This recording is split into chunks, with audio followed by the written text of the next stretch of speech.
تو میں نے آپ سے بتایا کہ یہ قدر جو ہے، ایک تو اسی سے لفظ قدرت بنا ہے، اور نمبر دو اسی سے کسی شے کی قدر و قیمت، اور پھر اسی کے معنی ہے اندازہ مقرر کر دینا، کسی شے کا اندازہ مقرر کر دینا، یہ قدر ہے۔ اللہ نے ہر چیز کا ایک اندازہ مقرر کر دیا ہے، اور قدر مقادیر مشکات شریف میں ایک پورا باب ہے، ایمان بالقدر اس کا عنوان ہے، صحیح معنی میں۔ تو پہلی حدیث کیا ہے؟ مسلم شریف کی روایت ہے، عبداللہ ابن عمرو بن العاص رضی اللہ تعالی عنہما۔ حضرت عمرو بن العاص جو بڑے سرداران قریش میں سے تھے، بڑے سیاستدان تھے اور بڑے بہادر انسان بھی تھے، ان کے بیٹے ہیں عبداللہ۔ اور بڑی دلچسپی کی بات یہ ہے کہ باپ اور بیٹے کے مزاج میں بود المشرقین تھا، وہ تھے جنگجو اور سیاستدان اور بڑے سرداروں میں سے، یہ تھے انتہائی زاہد و عابد، انتہائی زاہد و عابد۔ انہی کے بارے میں آتا ہے پوری رات کھڑے رہتے تھے نوافل میں، اور ہر روز روزہ رکھتے تھے، جس پر حضور نے یوں کہنا چاہیے کہ ڈانٹ پلائی۔ آپ کو اطلاع ہوئی، آپ نے بلایا، یا عبداللہ اولم اخبر انک تقوم اللیل و تصوم النہار تصوم الدہر، کیا مجھے یہ خبر نہیں دی گئی ہے؟ یعنی مجھے یہ خبر ملی ہے کہ تم پوری رات کھڑے رہتے ہو، نماز پڑھتے ہو، تم ہر روز روزہ رکھتے ہو، اب کیا کرتے؟ بلا یا رسول اللہ، جھوٹ بولنے کا تو یارہ ہے ہی نہیں، اور ہو بھی نہیں سکتا۔ فرمایا لا تفعل، سخت سے وہ عبداللہ ابن عمرو ابن العاص رضی اللہ تعالیٰ عنہما اس کے راوی ہیں، قال رسول اللہ صلی اللہ علیہ وسلم کتب اللہ مقادیر الخلائق قبل ان یخلق السماوات والارض ب50,000 سنہ۔ اللہ تعالیٰ نے مقداریں اور تقدیریں، ابھی دو الفاظ میں بولوں گا تاکہ آپ کے ذہن میں بات رہے، معین کر دی تھی، لکھ دی تھی آسمانوں اور زمین کی تخلیق سے 50,000 سال قبل۔ یہ ہے قدر، ہر چیز کی ایک تقدیر جو ہے وہ معین ہوئی ہے۔ اب آئیے اس میں کتاب سے مراد کیا ہے؟ جو آیت میں نے دوسرے نمبر پر پڑھی آج، سورہ حدید کی آیت، ما اصاب بمصیبۃ فی الارض ولا فی انفسکم الا فی کتاب من قبل ان نبرأ۔ کتاب سے مراد کیا؟ نہیں پڑتی تم پر کوئی مصیبت، کوئی تکلیف، نہ زمین میں نہ تمہاری جانوں میں، زمین میں سیلاب کا آ جانا، زلزلے کا آ جانا، کوئی اور اس طرح کی عمومی ہلاکت کا آ جانا، عمومی تکلیف کا آ جانا، تمہاری جان میں اچانک جو ہے تشخیص ہو گیا کینسر ہے، اچھے بنے تھے، ٹھیک ٹھاک چل رہے تھے، کوئی معمولی سی تکلیف ہوئی، انویسٹیگیشن کیا تو معلوم ہوا تو کینسر ہے اور وہ کافی بڑھ چکا ہے۔ لیکن جو شے بھی آتی ہے، چاہے تمہاری جان پر آئے چاہے زمین پر آئے، وہ ایک کتاب میں لکھی ہوئی موجود ہے اس سے پہلے کہ ہم اسے ظاہر کریں۔ یہ تمہیں مشکل نظر آئے گا، ان ذالک علی اللہ یسیر، یہ اللہ پر بہت آسان ہے، بہت آسان ہے، اللہ کا علم کامل ہے۔ تو معلوم ایک بات جان لیجئے کہ حقیقت کتاب سے مراد اللہ کا علم قدیم ہے، اللہ کا علم حادث نہیں ہے، معاذ اللہ ثم معاذ اللہ، کہ کوئی شے ہوئی تو اس کے علم میں آئی۔ یہ ہمارے ہاں بعض گمراہ فرقوں کا عقیدہ ہے، اسے بدع کہتے ہیں، کہ اللہ کے علم میں بدع بھی ہے، یعنی کسی واقعے کے ظہور کے بعد اس پر کسی شے کا منکشف ہونا، معاذ اللہ ثم معاذ اللہ، یہ شان خداوندی سے بہت بڑی ہے۔ وہ تو عالم ما کان و ما یکون ہے، جو بھی کچھ تھا اور رہا ہے آج تک ہمیشہ سے ہے، اور جو بھی کچھ ہوگا وہ سب اس کے علم میں آنے واحد میں موجود ہے۔ آنے واحد، یہ آنے واحد کے لفظ کو اچھی طرح سمجھ لیجیے۔ مجھے سب سے پہلے تجربہ ہوا تھا، یہ سن میرا خیال ہے کہ 67-68 کی بات ہے، میں نے پہلا ہفائی سفر کیا تھا لاہور سے کراچی۔ اس وقت فوکر چلتا تھا، فوکر فرینڈ شپ، چھوٹا جہاز کے چڑیا والا، اور کرایہ 90 روپے تھا نائٹ کوچ کا۔ آج آپ تصور کیجیے. تو میں چونکہ مجھے جغرافیہ سے دلچسپی ہے اور فوکس زیادہ اونچا نہیں ہوتا، تو میں دیکھتا جا رہا تھا کھڑکی سے اس وقت ہم کہاں پہنچ گئے، اب کہاں پہنچ گئے. اب جو روشنیاں نظر آ رہی ہیں کس شہر کی ہیں؟ یہ اکاڑے کی آ گئی، یہ ساہیوال کی آ گئی، یہ آگے اور آگے آئی. ایک دم میں نے دیکھا کہ 3 شہروں کی روشنیاں میں ایک وقت دیکھ رہا ہوں. لودھرا، بہاولپور، سماسٹا. مجھے خیال آیا کہ جب میں ٹرین سے سفر کرتا ہوں، کراچی جاتا ہوں، تو لودھرا پہنچتا ہوں تو میں سمجھتا ہوں کہ ابھی بہاولپور آدھا گھنٹے بعد آئے گا. وہ مستقبل کی شے ہے میرے لیے. بہاولپور پہنچتا ہوں تو لودھرا میرے لیے ماضی کی بات بن جاتی ہے. آدھے گھنٹے پہلے لودھرا آیا تھا، اور آدھے گھنٹے کے بعد جو ہے سماسٹا آئے گا. وہ میرے لیے مستقبل بن گیا، لودھرا ماضی بن گیا. لیکن اس بلندی پر میں بیک وقت دیکھ رہا ہوں لودھرا کو بھی اور بہاولپور کو بھی اور سماسٹا. یہ معاملہ جو ہے اس کو 1 ملین بلین سے ضرب دے لیجئے. اللہ تعالیٰ اس بلند مقام سے دیکھ رہا ہے جہاں اس کے مشاہدے میں، اس کے علم میں ماضی اور مستقبل کا کوئی سوال ہی نہیں. آنے واحد، آنے واحد، آنے واحد. تو یہ در حقیقت کتاب جسے کہا گیا قرآن مجید میں بار بار بہت جگہوں پر آیا. تو یہ کتاب جو ہے در حقیقت اللہ تعالیٰ کا علم قدیم، اس میں سب کچھ موجود ہے، ہمیشہ سے موجود ہے، لکھا ہوا موجود ہے، اور کوئی غلط نہیں ہو سکتا. آگے چل کر گفتگو ہوگی اصل میں بعد میں کہ تقدیر کے جو عام عقیدے میں ہم تقدیر کہتے ہیں اس کے 2 پہلو ہیں. ایک پہلو ہے ما اصاب علی الانسان، جو کچھ انسان پر آتا ہے مصیبت، جیسے ابھی آیت میں نے پڑھی ما اصاب من مصیبت فی الارض ولا فی انفسکم. ہم ہر وقت زد میں ہیں، کوئی تکلیف آ گئی، کوئی مصیبت آ گئی، کوئی بیماری آ گئی، کوئی حادثہ ہو گیا، کوئی بچہ فوت ہو گیا، کوئی عزیز جو ہے وہ فوت ہو گیا. یہ ہر وقت حوادث ہے. تو جو بھی کچھ پیش آتا ہے وہ علم خداوندی میں ہمیشہ سے تھا. یہی وجہ ہے کہ ایک اور حدیث ہے ابن الدینمی سے، لمبی حدیث ہے وہ، لیکن اس کے اندر جو آخری ٹکڑا ہے وَتَعْلَمَ، یعنی انسان کے نجات کے لیے لازم ہے کہ یہ بات بھی تم جان لو انما اصابک لم یکن لیخطئک وانما اخطاک لم یکن لیصیبک ولو مت علی غیر ھذا. اگر تم اس کے سوا کسی صورت پر ہوگے تو جہنم میں داخل ہو جاؤ گے، لدخلت النار. یہ جان لو کہ جو چیز تم پر آئی وہ آنی ہی آنی تھی. دیکھیے ہوتا کیا ہے، کاش کہ میں اگر یوں کر لیتا تو یہ نہ ہوتا. بس یہی ایمان بالقدر کے منافی ہے. جو ہوا ہے وہ اللہ تعالیٰ کے ہاں تو پہلے سے طے تھا، ہونا ہی تھا. تمہاری کوئی تدبیر، کاش کہ میں اس وقت یہ کر لیتا. یہ لا، اسی لیے ایک حدیث میں الفاظ آئے ہیں ان کلمۃ لا تفتح عمل الشیطان. اس لا سے، کاش، اس سے شیطانی عمل شروع ہو جاتا. کاش کہ یہ ہو جاتا، کاش میں یہ نہ کرتا، کاش کہ ہو جاتا. تو یہ نہیں. تعلم انما اصابک لم یکن لیخطئک. تو جان لے اس بات کو کہ جو چیز تم پر آئی ہے وہ ہرگز ٹلنے والی نہیں تھی. کوئی تدبیر تم کر لیتے، کوئی کسی وقت کوئی ہیلا کر لیتے، کوئی تم قدم اٹھا لیتے، کچھ بھی کر لیتے، وہ تو آنی ہی آنی تھی. وما انما اخطاک، جو چیز تم سے چھوٹ گئی، رہ گئی، نہیں ملی. ایک ویکنسی ایڈورٹائز ہوئی تھی، آپ نے بھی درخواست دی تھی، آپ کو نہیں ملی. اب آپ ہو کاش کہ میں نے فلاں سے سفارش کرا لی ہوتی. بس گئے.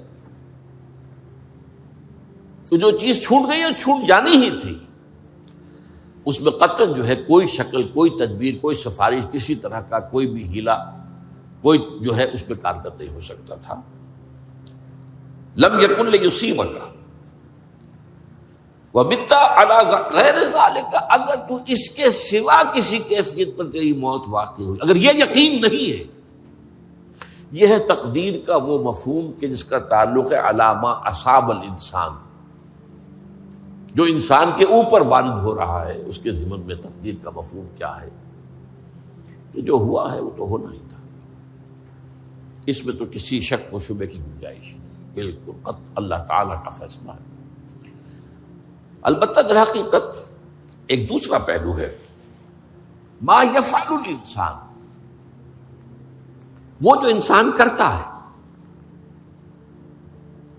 یہاں آ کر یہ تقدیر کا مسئلہ بہت ٹیڑھا ہو جاتا ہے۔ آیا میرے اندر کوئی اختیار بھی ہے کہ نہیں؟ Do I have any free choice؟ یا ہر شخص پہلے سے طے ہے؟ تقدیر کا ایک عام مفہوم یہ ہے، اور اس مفہوم میں بھی بعض روایات بھی ہیں جو اس کی تائید کرتی ہیں کہ ہر چیز پہلے سے طے ہے، لکھی ہوئی۔ اور یہ جو حدیث ہم نے ابھی پڑھی ہے، یہ گویا کہ اس کی ایک مثال ہے کہ وہ جو لکھ دیا گیا تھا، فرشتے نے لکھ دیا تھا، رحم مادر میں لکھ دیا تھا، شقی اور سعید، یہ بدبخت ہے یا سعادت مند ہے۔ تو ایک شخص پوری عمر نیکی کے کام کرتا رہا، آخری وقت میں آ کر کوئی ایسا حادثہ پیش آ گیا کہ وہ اہل جہنم کے سے کام شروع کر دی اور جہنمی ہو گیا۔ یا ایک شخص ساری عمر جو ہے جہنمیوں کے سے کام کرتا رہا، آخری وقت میں آ کر کوئی ایسی توفیق ملی، کچھ ایسا معاملہ ہو گیا، توبہ کر لی اور اس نے جو ہے اہل جنت کے سے اعمال شروع کر دی، ضرورت ہوگی۔ تو یہ جو ہے علامہ اصابک کا علیحدہ بات ہے، اور علامہ یفعل الانسان، انسان کیا کرتا ہے، اس میں اس کی قدرت کتنی ہے۔ اور یہ ہمارے ہاں فلسفے کا بڑا مشکل موضوع ہے، اسی کا نام ہے جبر و قدر۔ ہمارے اسلاف میں بھی کچھ لوگ ایسے ہیں متکلمین میں سے، دیکھیے ہمارے ہاں ایک وہ لوگ ہیں کہ جو اس پر قناعت کرتے ہیں کہ جو اللہ نے کہہ دیا اور رسول نے کہہ دیا، اس سے آگے ہم مین میخ نہیں نکالیں گے، وہ محفوظ راستے پر ہوتے ہیں۔ لیکن بہرحال انسان کو اللہ نے ایک عقل بھی دی ہے، اور یہ عقل سوالات اٹھاتی ہے، اور جو زیادہ ذہین انسان ہوتے ہیں ان کے اندر ان کی یہ مصیبت زیادہ ہوتی ہے، لہٰذا وہ تو سوچتے ہیں، کچھ نہ کچھ غور و فکر کرتے ہیں، بات سمجھنے کی کوشش کرتے ہیں۔ اس میں اب ہمارے ہاں دو طبقے ہو گئے، جبریہ قدریہ۔ ایک نقطہ نظر یہ ہے کہ انسان مجبور محض، کوئی اختیار نہیں، اور ایک یہ ہے کہ انسان قادر مطلق ہے، جو چاہتا ہے اپنے فیصلے میں مختار مطلق ہے، وہ فیصلہ کرتا ہے۔ انہیں قدریہ کہتے ہیں۔ تو جبریہ اور قدریہ ان کی بحثیں ہمارے یہاں، یہ وہی تقدیر کا مسئلہ جو میں نے کہا تھا، بحثوں میں آ کر الجھ جائے، آج تک حل نہیں ہوا، حل ہو سکتا ہی نہیں۔ اب اس کے ضمن میں علامہ اقبال کا ایک شعر آپ کو سناتا ہوں، وہ بہت اچھا لگتا ہے، بہت خوبصورت لگتا ہے شعر ہونے کے اعتبار سے۔ تقدیر کے پابند جمادات و نباتات، مومن صرف اللہ کے احکام کا پابند۔ اس میں انسان سے پابندی کی نفی کر دی گئی ہے، وہ صرف پابند ہے اللہ کے احکام کا۔ نتیجے کے اعتبار سے تو جو یہ شعر کہہ رہا ہے جو بات، وہ صحیح ہے، پابندی اصل جو ہے وہ اللہ کے احکام کی ہے۔ لیکن یہ کہ تقدیر کی پابندی سے انسان بھی پوری طرح آزاد نہیں ہے، یہ سمجھ لینا کہ یہ جمادات و نباتات ہی کا معاملہ، یہ غلط ہے، یہ مبالغہ ہے۔ ظاہر بات ہے کہ شاعر جو ہے، شاعر مبالغے سے بچ نہیں سکتا، چاہے وہ علامہ اقبال ہی ہو، کوئی بھی ہو۔ تو اسی لیے سورہ شعراء کے اندر جو عام شعراء کی جو صفات بیان ہوئی ہیں وہ آپ کے ذہن میں آ گئی ہوگی۔ مبالغہ کرتے ہیں، فی کل واد یہیمون انہم یقولون ما لا یفعلون، وہ کہتے بھی وہ کچھ ہے جو کرتے نہیں ہیں۔ اور یہ بات تو علامہ اقبال پر بھی چشمہ ہوتی ہے۔ بہرحال یہ شعر ذرا پھر نوٹ کیجئے، تقدیر کے پابند جمادات و نباتات، مومن صرف اللہ کے احکام کا، کوئی بات صحیح نہیں۔ انسان بہت سے اعتبارات سے مجبور ہے۔ سب سے پہلے جو ہے انسان کے اندر ایک تقدیر نوعی ہے، نوع انسان۔ چھوٹی سی چڑیا اڑتی پھرتی ہے، انسان نہیں اڑ سکتا، آپ نے ٹھیک ہے مشین ایجاد کر لی، جہاز ایجاد کر لیا، آپ دوڑ رہے ہیں 500 آدمی اور سینکڑوں من سامان لے کر جو ہے وہ جا رہا ہے، 747 ہو یا 757 ہو، یہ کر لیا ٹھیک ہے، خود نہیں اڑ سکتے، اب کیا کریں گے آپ؟ یہ تقدیر نوعی ہے، اسپیشیز، ہر اسپیشیز کے لیے اللہ نے ایک اندازہ مقرر کر دیا ہے، اس اندازے ہی میں رہے گا، اس سے باہر نہیں جا سکتا۔ پھر ایک تقدیر شخصی ہے۔ اب دیکھیے تقدیر شخصی کیا ہے؟ بعض اوصاف و صفات ہمیں وراثتاً ملتے ہیں، وی ہیو نو چوائس۔ پہلے بھی یہ بات مانی جاتی تھی، آج جو ہے ذرا سائنٹیفک انداز میں ہم کہتے ہیں جینز میں چلا آ رہا ہے، اس جینز کو کوئی بدل سکتا ہے؟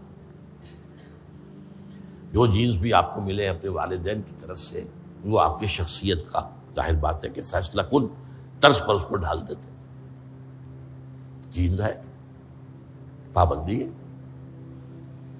نمبر 2 یہ کہ خاص طور پر جو گھر کا ابتدائی ماحول ہوتا ہے، ماں کی گود اور ابتدائی گہوارہ گھر کا، اس کے جو اثرات مرتسم ہو جاتے ہیں شخصیت کے اوپر، وہ بھی بڑے مستقل ہوتے ہیں، پختہ ہوتے ہیں۔ ان دونوں چیزوں کو ضرب دے لیجئے، hereditary factors multiplied by environmental factors, اس سے مل کر ایک شے تیار ہوتی ہے جس کو قرآن کہتا ہے شاکلہ۔ قل کل یعمل علی شاکلتہ فربکم اعلم بمن هو اہدی سبیلا، سورہ بنی اسرائیل۔ شاکلہ کسے کہتے ہیں؟ شاکلہ شکل دینے والی شے۔ آپ کو لوہا ڈھالنا ہے، کوئی خاص پرزہ بنانا ہے، اس کا پہلے سانچہ بناتے ہیں، لوہے کو پگھلا کے اس میں ڈالیں گے تو جیسا سانچہ ہوگا ویسا ہی لوہا جو ہے وہ شکل اختیار کرے، اسے شاکلہ کہتے ہیں۔ یہ شاکلہ جو ہے ہر انسان کا، اس سے باہر انسان نہیں جا سکتا، اس کے اندر اندر سٹرگل ہوگی، اس کے اندر اندر اس کی جد و جہد ہوگی، لیکن اس کا یہ مطلب نہیں ہے کہ اس کا کوئی فری چوائس نہیں۔ فری چوائس ہے،